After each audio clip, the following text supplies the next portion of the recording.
এই গাইল দিল না সালাম দিল কিছুই তো বুঝলাম না। এই কারে লইছস? কথা বুঝি না, তে ব্যবসা করুন কেমনে? কোনো অসুবিধা নেই স্যার, আমি আপনাকে সব বুঝিয়ে দেব। উনি হলেন চাইনিজ ব্যবসায়ী মিস্টার চিংচু, আর উনি হলেন শেখ সুলাইমান। আসসালামু আলাইকুম। ওয়ালাইকুম আসসালাম। খারান, একজন একজন করে সারতে আসি। আগে চাইনিজটার লয় কথা কইলই। এইবার ক, চাইনিজ পার্টির কি মাল লাগবো? কিডনি কয় পিস? দরকার অনেক, কিন্তু কেউ এতগুলো দিতে চায় না। টাকা কত? তা 50 লাখ।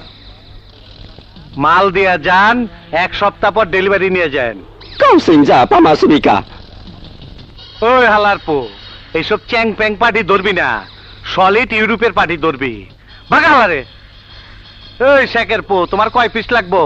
क्या मालूमता ही सवानिया। শেখের বাচ্চায় কি কয়? ওনার কাট পিস দিয়ে হবে না, পুরো মানুষ চাই। 20টা ছেলে বিদেশে নিয়ে গিয়ে কিডনি খালাস করবে। দিয়া দে। দেশের সর্বোচ্চ সম্মান পেয়ে আপনার কেমন লাগছে? খুব ভালো।